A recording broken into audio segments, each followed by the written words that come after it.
See, there's a quote that my dad always says to me, and it's ready, shoot, aim. Okay.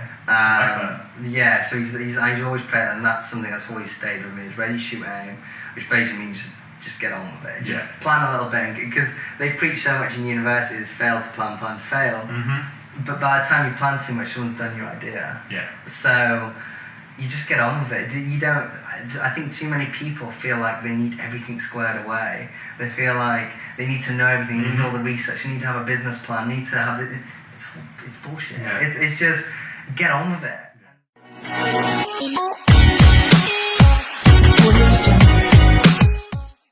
Right, so my very first guest ever goes by the name of Scott Mears.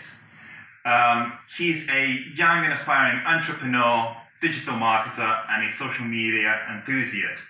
Not only that, Scott really focuses on building communities of like-minded people, and one of those communities being the Budding Entrepreneurs Meetup, for which he's in charge in Manchester, and actually is the place where I first met him.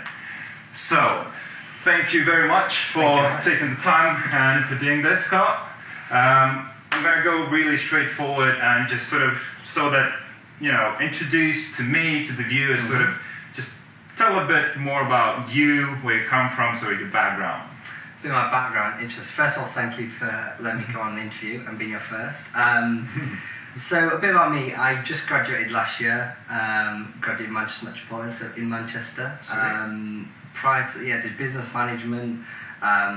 Again, I went business focused very quickly because from school it was a bit messy. I just had no clue I was interested in. But like a lot of us, I think we look up to our father, our mother, and that's where I sort of fell into the business side. Right. And I did a lot of business at school, then it went into all business in college, and then business again in uni. So that's been most of my path. Did you always feel like that's your thing, sort of the business part of it, just of your sort of parents and stuff like that? Yeah, I think I was highly influenced by my father. I think I was very highly, because I was at a young age, I was in the factories with him, on working the lines. He's got his own business then? Yeah, he runs beauty companies. So I was at a very young age exposed to that, and that I feel that's had a big influence on me. Right. Therefore, I went down that route, and I found I started enjoying it. So, because I would have never made it through uni if I didn't enjoy it. Yeah. I would never, because it does get, the last few years does get really difficult. So yeah, that's education-wise, that's me focusing. Is the business side of things. Involved in a lot of sports outside of that. Love rugby. Really love getting involved in sports and getting more involved in meetups now, just building my personal brand. Nice. So, having your father in the business and sort of always having that background, did you feel like you had an advantage coming into the uni? And at the end of the day, when you're always surrounded by that, did you feel like it was necessary to get that business degree? Because you finished with honors, right? Which is, congratulations, right? But did you feel like you needed it? Or like if you needed to do it again, would you sort of skip it and just continue, just sort of focus on doing business rather than sort of going to uni and learn about it? I'm happy you mentioned that, because I always have this funny conversation with people at meetups and people who've gone through university. My brutal honest truth is I believe I'd be 10 times further than where I am now if I didn't go to uni and went into business first. That's what I honestly believe. If I put all those years in business. But I don't regret it for a second, because the memories that were made, and I wouldn't have been as responsible back then, like me now to 4 years ago, a completely different person. So will I have got into business quickly at that age? Probably not. So yes, I think I would have been further, but I wouldn't have had all those memories and build all those friendships and relationships. So I don't regret it for a second. I'm happy I went through it, and I feel if I didn't go through it, I'd have always been saying to myself, "Well, what was uni like?" I'd always be saying that to myself. Yeah, it's something you have to experience. Yeah, so I don't regret it, but I do believe I would be further. And do I feel having my father doing business helps me? Yes, I do. Like now, I have him as a mentor. Right. So he helps me. Always just available there. Yeah, on a daily basis, he'll whip me in shape if I messed up. He'll say, right, he'll sort me out. That's and cool. He just keeps an eye on me, and like that, having that there from day one has always keep me in shape and maybe keep me a little ahead of the game when it comes to it. So, at the moment, from what I've seen and what I know about you, you really focus on the digital marketing side of it. Is that sort of your main focus at the moment? So did you always see yourself, while studying or in the earlier, that this is where I'm going to go, is digital marketing? Interesting. So when I learned digital marketing, I didn't know until my placement. So I did a placement, not yet last year, the year before. So I did a placement for my final year. And in that I started a student beauty company. And because I was trying to break into student unions and run it within the student unions, there was a model that helped the student unions, but we wanted them to promote it for free. It was a lot of marketing. Like 80% of my job was just pushing on social media, finding as many free channels as possible to push. And it was pretty difficult because it was online retail and it was trying to promote beauty brands, no one had a clue they were. It was very difficult. So that's where I started to realise I enjoyed marketing, and I started to find lots of little tricks on platforms because I had to, because otherwise I wouldn't have lasted. So that's where I developed my interest in digital marketing. So it wasn't actually that long ago. It was about 2 years ago I really got into digital marketing. But since then, I've just doubled down. It's like what people say, they say double down on your one expertise rather than trying to generalise. So now I've done extra courses, I've got mentors within it, I go to meetups for it. So I've gone all down onto what I enjoy and I'm good at. So that's what, So you call yourself now, what do you call yourself? Like when you present yourself to people, do you say, I'm a digital marketer? Do you say I'm an entrepreneur? Do you say something like I'm a marketer? Like, you know, especially entrepreneur, because it's being thrown around so much, that word, because it feels like it's losing its meaning. So if you do see yourself as an entrepreneur, like is that sort of, when did you feel like you became one, if you did? And if you didn't, like how do you see that from the sort of entrepreneur side of it? Like, I'm just really curious. It's an interesting question because I've had this argument with a guy called Jay Allen. He's a 20 years veteran. Now he runs 2 successful businesses. And he was we were having a good conversation about the word entrepreneur. And how he really hates the word because he's just like, no one's an entrepreneur. It's really overused, it feels like. It's just so fake, especially the whole Instagram aspect of it, of all these flash guys. It's just rubbish. Everyone on social media, all they promote is what they want you to see, not what they actually. That's what we're trying to do in the blog, is actually the things that people don't want to show, because it's so much more true to your journey. But his definition of an entrepreneur was, if you can leave your business for a suspended period of time and it still runs itself, and you could go out of that business for 3 months and nothing changed, it can run, then you're an entrepreneur.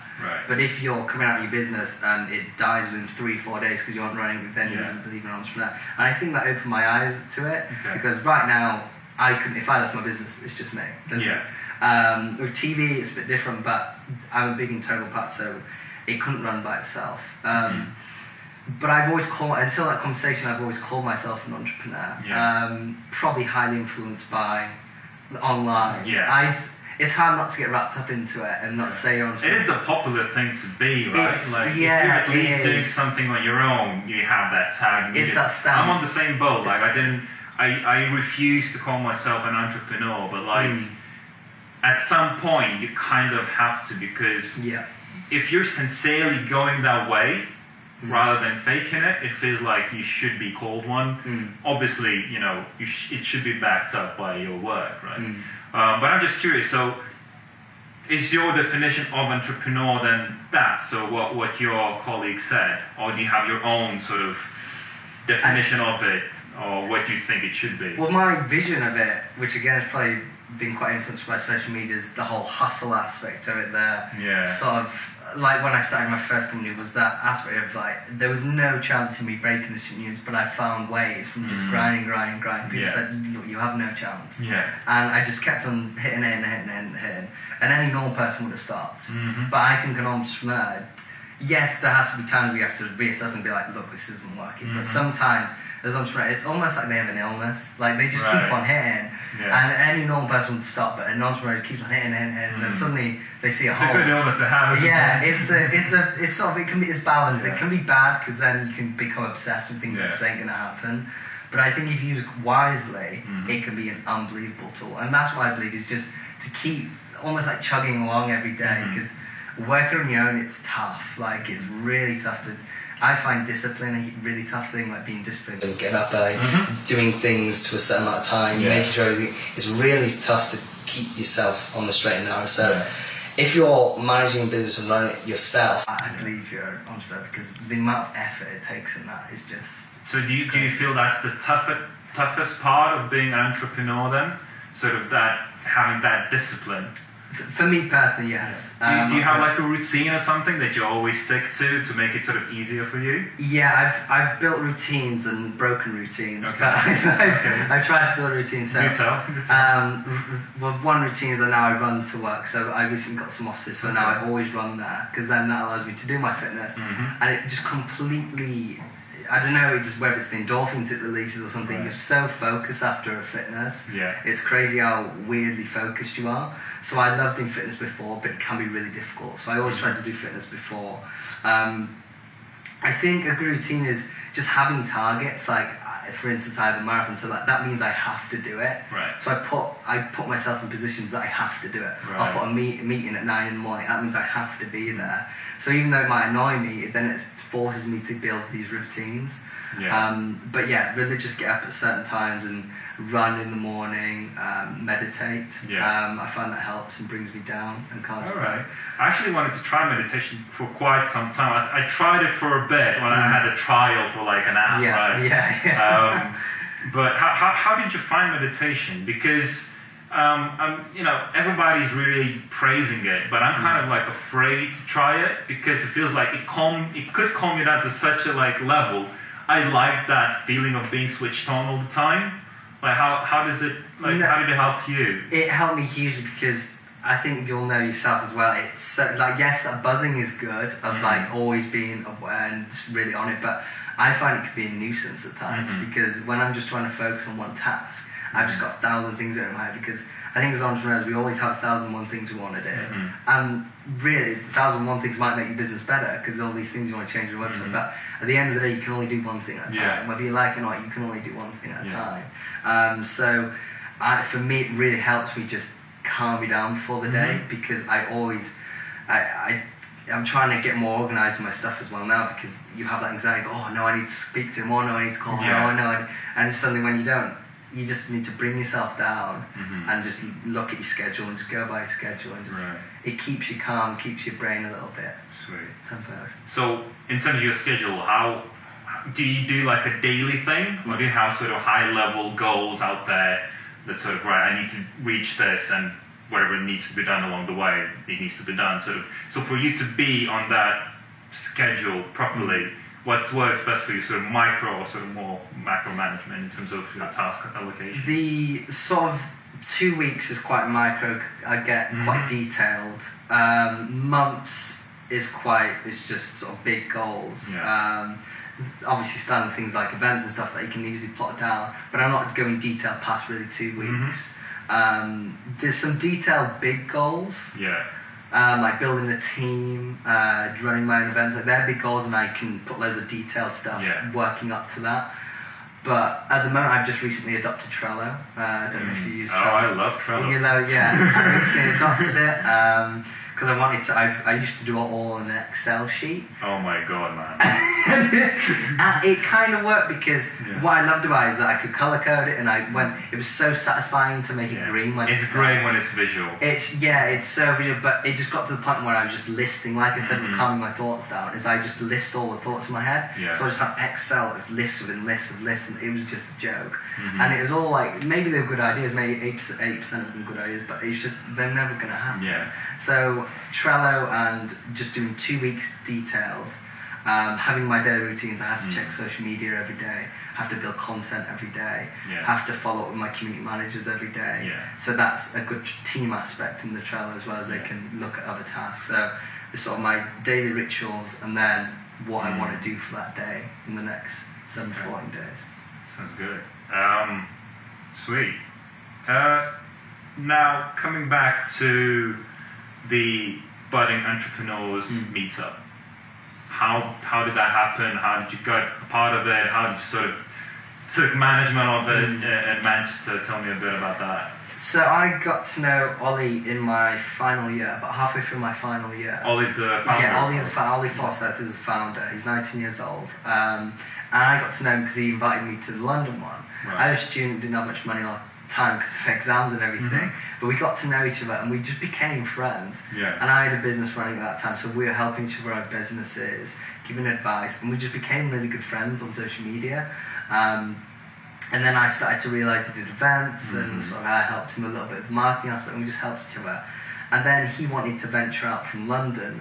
He wanted to venture out, and that was Manchester and Birmingham. Yeah. And I'd been in Manchester for the past 5 years. Right. So, and I'd also been going to a lot of events. I wanted to be on the behind the scenes aspect. I like the feeling of running events and being involved with all the speakers and everything. I loved that. Yeah. So it almost just fell into place. Yeah. You can call it luck if you want, but you make your own luck, right? Yeah, you make your own luck, I believe. So, I guess there was a bit of luck to it. But yeah, he was going to Manchester, so I basically said I'd take it up. Yeah. He ran the first 2 events for me, and I've taken it from there. So now I run the marketing for the Manchester one, that's soon to launch in Leeds, and I've just gone into the director role, so now I'm facilitating all the community managers within all the cities. So they're in 8 cities right now, and I help basically onboard them. Yeah. And make them understand the event process, Yeah. marketing, and all that side of it. Yeah. But yeah, it was interesting because it started from a newsletter, this whole thing. Amazing. And then he wanted to bring all those entrepreneurs into events, and it just grew from London. How are you finding it then? How are you finding managing all that stuff? Event management, I imagine, is crazy. It is a little difficult. I think keeping up with everyone, following up with everything you say to people is so difficult. Yeah. Organising events isn't that hard because the only confusing ones can be the workshops. The networking is simple. We just need a venue, and we might put free drinks on or something. Yeah. And we usually do the same venue, so it's actually quite easy. The workshop's a little bit more complicated because then we've aligned dates with other organisations and speakers. Yeah. That can take a bit more organisation as we go. It might get a little bit more complicated. But I'd say the most difficult aspect is the follow-ups because you meet so many people at these meetups and you say, oh yeah, I can connect you to that because you do know people. But then you end up with a list of like 100 people, and then you have your community manager you've got to run, and then suddenly you promise them you're going to build them a social media profile. So I'm just trying to find a way where either I stop promising people stuff or I just find a better way to manage it all, and that's why I'm trying to sort of use Trello more and get everything down in one place. Because that I'd say that's the most difficult part of the moment, but I'm learning that. Sweet. So what's the plan going forward? Is it TBE? Is it your just digital marketing thing? Is it your own business? What's in store for you? So I currently run the company Unlock Your Online. So I have a number of clients, TV being one, and I work with quite a few beauty clients as well. Okay. So currently it's growing that. I'm enjoying that because I get to do the digital marketing, and obviously that's what I do. And the more I do events, the more I enjoy it, and the more TV grow, the more time they take. So that has become much more of my time. But I do like sort of having my own stance of being on my own. I absolutely love TV and my clients, but I do like that sort of stance being on my own. Yeah. But we'll see. My focus at the moment is to grow my company and to grow it. And my focus is to grow it to 8 to 10 clients by the end of the year. Okay. So that's my target, and we're well on for that. So, and I would like to employ someone within the next few months as well. I'd really want to build a team. That's a big thing for me. I really want to build a team. I just think it'd be so cool and just so nice. Well, being part of TB, right? This is where you can find a lot of really like-minded people, isn't it? Yeah, that's really. One of the perks of it. Absolutely budding, really enthusiastic, and just really up for it. And that's the main thing, I think. So, being a young, I'll say it, entrepreneur yourself. Yeah. If you had to give one advice to the younger, maybe even viewer, or it doesn't matter, just like someone that's starting in the entrepreneurial journey, one piece of advice that sort of really stuck with you, what would that be? So much. Actually, I'm trying to think of something that not everyone says, because I would see. There's a quote that my dad always says to me, and it's "Ready, shoot, aim." Okay. Yeah. So I always play it, and that's something that's always stayed with me. Is "Ready, shoot, aim," which basically means just get on with it. Just plan a little bit, because they preach so much in universities: fail to plan, plan to fail. But by the time you plan too much, someone's done your idea. Yeah. So you just get on with it. You don't. I think too many people feel like they need everything squared away. They feel like they need to know everything, need all the research, you need to have a business plan, need to have it's bullshit. Yeah. It's just get on with it, and because you're going to learn so much quicker in that first month of doing it, because you might find out it's a rubbish idea, and no quicker way you're going to find out than speaking to your customer, the people you're trying to target. They'll give you the answer like that. Exactly. Your research will never give the answer. It just gives you assumptions. So ready, shoot, aim. I love that. Awesome. Very last thing. Where can people find out about you? Where can they find your content and anything like that?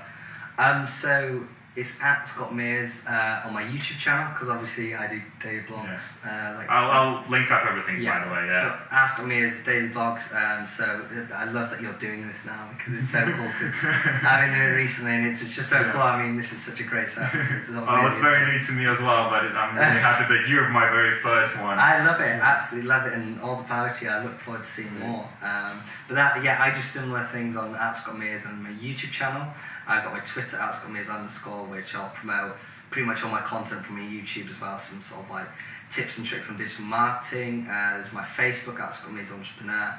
Again, that's sort of promoting my blogs and some sort of interviews. And my Instagram, which I recently got, at @ScottMearsEntrepreneur, and that's more promoting the people I meet. Like journalists, I'll promote journalists on there, because what I do is I take photos of people, not random people I meet in meetups. Don't just take people. I take photos, and what I learned from that day I then post and tell people what I learned from them.